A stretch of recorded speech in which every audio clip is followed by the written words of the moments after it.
you wouldn't have suffered enough. I've been suffering all my life. I'm sorry. It's not enough. The amount of suffering that you understand, the amount of pain that you've gone through makes you appreciate the happiness and the beautiful moments with much more intensity.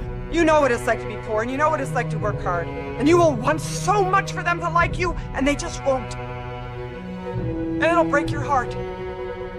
And that'll make your heart bigger and open your eyes, and finally you will realize that there's more to life than proving you're the smartest person in the world. This whole thing about suffering, yeah, it sucks. Really bad. Really, really bad. But we all live on this side of suffering. On this side. This nice box that's very comfortable, that we know when everything's gonna happen. We're in it, it's good. We know how everything's gonna turn out. It's those few people who are willing to go on this side of suffering. And once they get through that, ask him how he feels now. His mind, how far he grew. In that short period of time, he grew so much more than a normal person because he was willing to go outside himself. Because on the other end of suffering is greatness. We're built to walk uphill. And when you reach the pinnacle of the hill, you want to stop and appreciate the vision. But the next thing you want is a higher hill in the distance, because it's the uphill climb that it's from the uphill climb that we derive our value. And I mean this technically. So almost all the positive emotion we feel, that's experienced in relationship to a goal. And so in some sense, you want a goal that you can never attain, right? So you can always move closer to the goal that recedes as you move towards it. You think, well, that's frustrating. It's like Sisyphus pushing the rock uphill. But it's not, because as you pursue that goal, you put yourself together and your life does get better and richer and more abundant.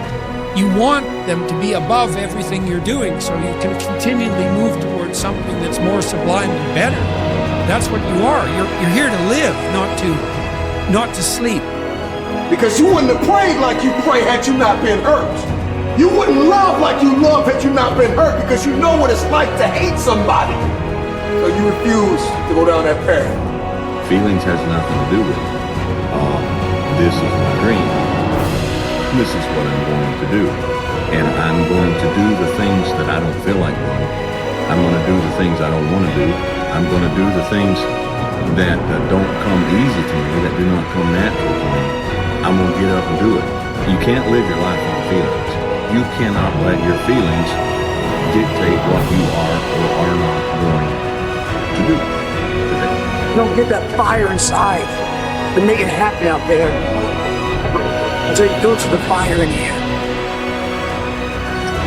Leaving it all here, expecting it all out there. That's how it works. When you leave it all here, guys, you then have the right to expect it all out there. It doesn't work the other way around.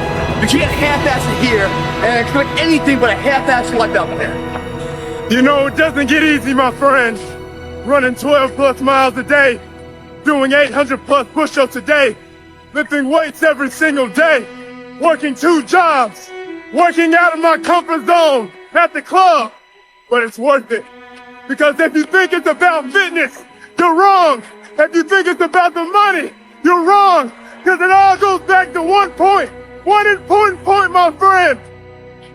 I'm in it for the mentality. The mentality to keep going, no matter what happens.